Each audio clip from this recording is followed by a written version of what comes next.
What questions are you not asking, appraisers? Because if you don't ask the question, the answer is always no.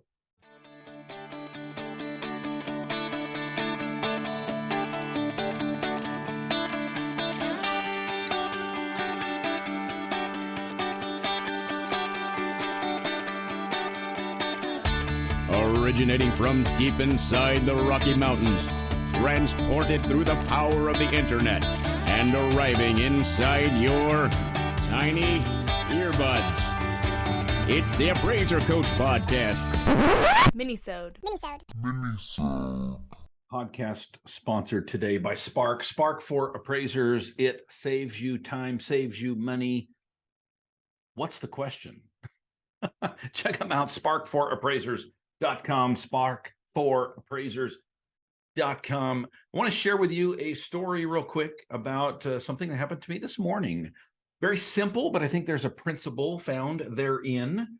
As you all know, I have short-term rentals. That's one of the areas that I have decided to invest in, both for cash flow and for long-term wealth. And part of the game, if you will, with short-term rentals is ratings, right?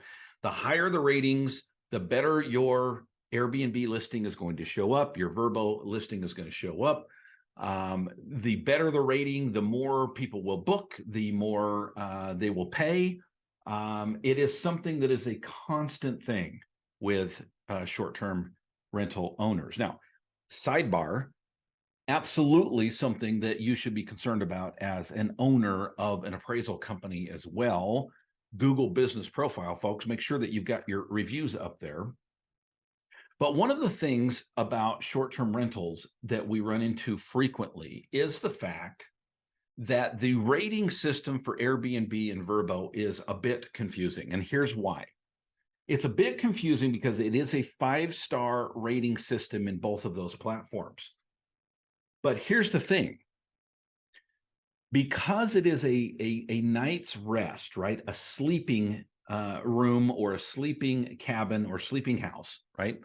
Many people subconsciously, probably, they don't even consciously think about this, but they mix up the rating of hotels with Airbnb. And what I mean by that is if you were telling your significant other that you were taking him or her to a 5-star hotel, right? That means something. So when individuals stay in an Airbnb, somewhat unconsciously, they say to themselves, a 5-star rating is not about the customer service and the experience that we had so much as it is about the quality of the quote unquote hotel that we stayed in, the Airbnb that we stayed in. And so frequently individuals will come back and they will give us reviews like at 3 stars or 4 stars and say, it was perfect. It was wonderful. Can't wait to come back. And we're like, why did you give me a 4-star? Here's the thing with Airbnb. Anything less than a 5-star means there's problems, right? Have you ever been to a business where someone says that to you? Been to a business where someone says, hey, could you rate us, and anything less than a 10 is a negative review, right? And they do that to prep you in order for you to make sure that you understand what it is that they're doing. Because once the Airbnb or the VRBO rating is placed, that's it. There's no changing it. Now, with a lot of back and forth, you can sometimes get somebody to remove their review, but it's not easy to do. Like it's a blatant, you've got to prove your case. It's honestly not even worth it. When I get a 4-star review, I don't even bother trying to get it removed because it's not worth it in the end. But a 4-star review hurts us, right? It drops us from a 5 to a 4, and anything less than about a 4.5 in the Airbnb world puts you in a class that most people will pass your listing over. So it's something you've got to work very hard at doing and making sure that you get your reviews up, making sure that people are reviewing you accurately. Okay.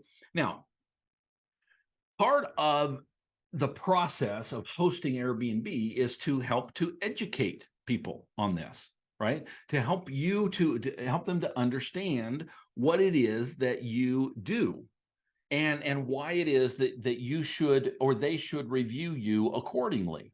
So one of the things that I have done personally is I have made sure that when I ask for a review, I help them to understand that anything less than a 5-star is not the best. Okay. So I will actually prompt them, preempt their negative 4-star if they had a great time, by helping them to understand that this is not the same review system that one would find with a hotel. And by doing that, I actually tell them what a 5-star means. I actually tell them what a 4-star means. So I'll just give you an example.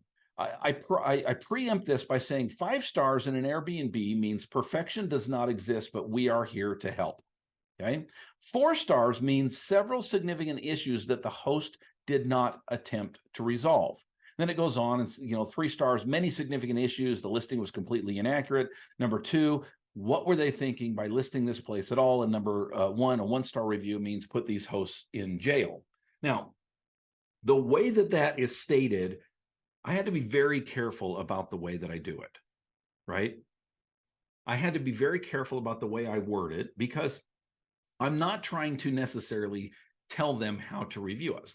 If we performed at a 4, tell us. What I'm trying to avoid are these individuals that are confused, thinking this is not a 5-star hotel. It's about a 3-star hotel. We had a great time. It's a wonderful time. The stay was exactly what we expected it to be, but it's about a 3-star quote unquote hotel. That is not the same rating system. So by preempting that or giving them some verbiage to think about when it comes to rating, we have been able to be a little bit helpful in educating our guests to make sure that the review is accurate. Okay. Story at hand is what happened this morning. So this morning I thought, what would be awesome is it not just in our communication with the guest, but we ought to have something in the house, maybe a magnet on the refrigerator door that helped to kind of prepare them for the review before the review is asked for. So all the time, the 3 or 4 days that they spend in our Airbnb, they will see this magnet and understand what a 5-star review is, that it's not going to be perfect. But when there were issues, I reached out to the host and the host bent over backward to try to make it right with us. And we do that. That is something we are striving for all of the time.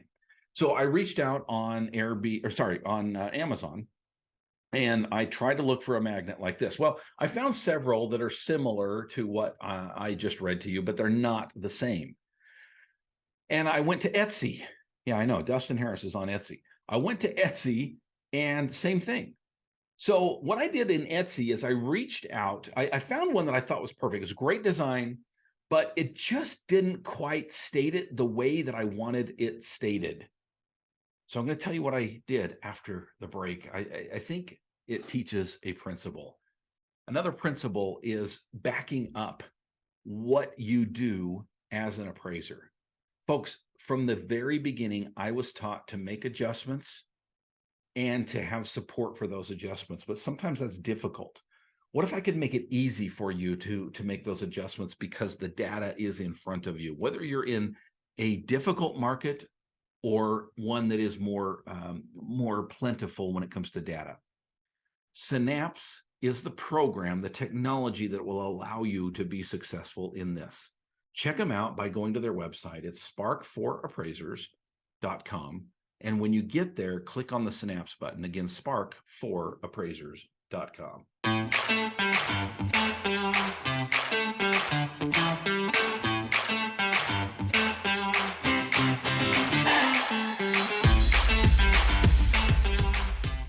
And welcome back to the program, everybody. Dustin Harris hanging out with you once again in the podcast chair right behind me. If you've joined me on YouTube, you can see that chair back there. You can see our video of what we're doing here, different cameras. Please like this video if it's helpful to you. It really does help us in the statistics. We've had lots of people subscribe over the last couple of weeks that we've been back on YouTube. We've always been on YouTube, but now we're back with video. Before it was more of a logo and you could listen to the podcast on YouTube. And now we're bringing to you the video, the raw feed, if you will, and you can see my hand gestures. I've got lots of those. See my little studio here. And what we're trying to do here. So I would invite you, if you've not yet joined us on YouTube, please subscribe to the Appraiser Coach. It would be very helpful to us. Speaking of helpful to us, as an Airbnb host, as an Airbnb owner, I'm always looking for helpful reviews. And one of the problems that we run into with Airbnbs is that people mix up the star rating for hotels as the star rating for Airbnbs. They're completely different. So I went to Etsy and I found these magnets that I wanted to put on the fridge, but they didn't quite do it justice. And then I went to I typed in the word custom or editable, and I came up with a couple of more, but it was basically magnets that from start to finish would have to be designed, and they're very expensive. So what did I do? Well, I said, you know what harm is there in asking for assistance? So I reached out to the one that I thought was best. The price was right. The design was right. The verbiage was not quite what I wanted it to be. This was not a customized magnet. This was one they were just selling as is. And I reached out to the seller and I said, hi, I've got several of these Airbnbs, and I would like to get a magnet like yours for all of them. So again, prompting or preempting by telling them that I'm not just ordering one. Maybe their effort would be worth it. Number two, the design is great, but there's a couple of things that I would reword if you can accommodate. Within seconds, literally within 30 seconds, I received a message back from Paula, the owner of this Etsy page, and she said, absolutely, let me know what verbiage you would want, and I will customize it, especially because you're ordering in bulk. Now, folks, if I had not asked the question, the answer would have been no. The answer was no. It was no because I searched Amazon, I searched Etsy, and nobody had what I wanted until I asked for it. Principle.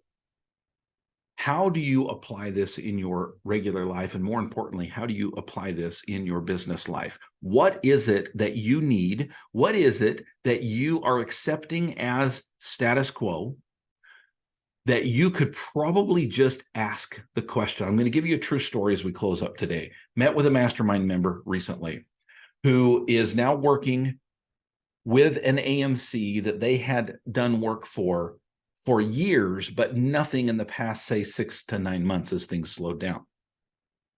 When things slowed down, this AMC went out the window. Now, this was not an A-plus client of theirs. Okay? To be fair, it was probably a mid-B client. Now, not a Y client, somebody they still wanted to work with, but not an A client. And so at first, it's no big deal if somebody like that drops off the radar. But when things slow down, it starts to get to be a situation where maybe they want to have a little bit more work going on. And so this individual reached out to the AMC and had a talk and just asked them point blank, hey, we used to do a lot of work for you and we're not doing a lot of work for you now. What gives? Now, I'm paraphrasing because this is a mini-sode. It was a much longer conversation, a much more professional language that I'm using right now. But here's what happened.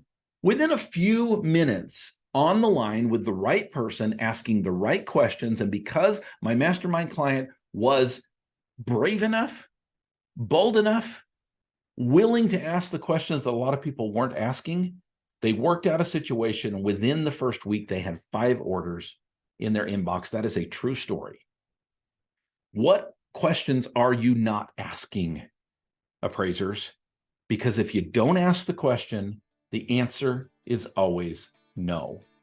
Speaking of questions, the question you should be asking me right now is, Dustin, how can I go to Paradise, Kauai, Hawaii in January and be a part of the Mastermind in Paradise?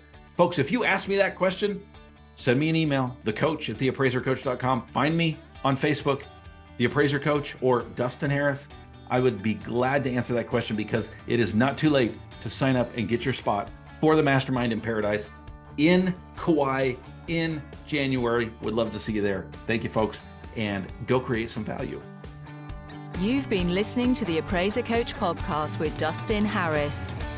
If you like what you hear, please give us a 5-star rating and post a short review on iTunes. For more in-depth insider information on how you can make more money as a real estate appraiser, visit theappraisercoach.com and sign up for the All-Star team today. Thanks for joining us. And now, get out there and create some value.